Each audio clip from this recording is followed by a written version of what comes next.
Dark Waters, Elemental Book 1. Written by Rain Oxford. Narrated by Todd Manessis. This was the reason my instincts directed me to sit here. I was always in the right place at the right time when I followed my instincts. "Where is Reagan? She hasn't been into class the last 2 days.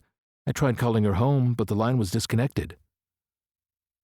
I looked out the window at the school and wondered which way she went. There was a forest surrounding the town, so I could start my search there. Of course, I hoped I didn't find her. Nothing good ever happened in a forest. When the waitress came back, I ordered a burger and fries without looking at the menu and waited about 10 minutes. Neither woman in the booth next to me said anything else helpful. One of them was Reagan's teacher, and Reagan was apparently the brightest student she had. I felt bad for the other students in the woman's class if she was constantly comparing them to Reagan. I scarfed down my burger, which was about as good as diner burgers got, and headed straight to the forest. I considered getting my gun from the motel, but I figured time was more important than having a weapon. My judgment had never let me down before. I searched for an hour before I came upon a run-down, abandoned house. It was a one-story thing that was barely more than a cabin.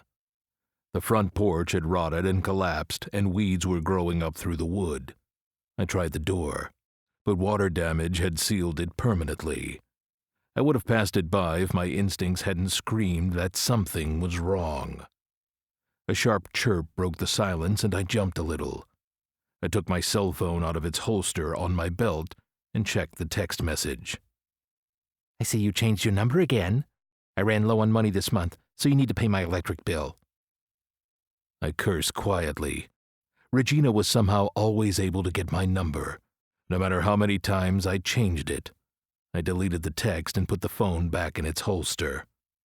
When I circled the house, I found no other doors, but I apparently didn't need one. There was a hole in the living room wall from a tree that fell on the house. Mindful of sagging places under the molding red carpet, I tested every step gently.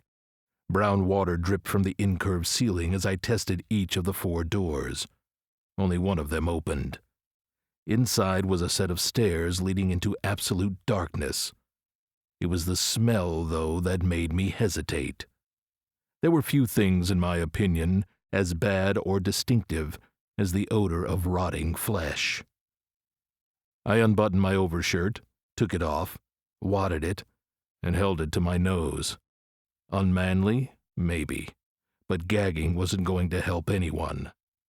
I took the pen light out of my pocket and headed down the steps carefully. There was not a drop of blood until I reached the bottom step, which was soaking in it. The basement was concrete, so it hadn't been exposed to the elements like the rest of the house.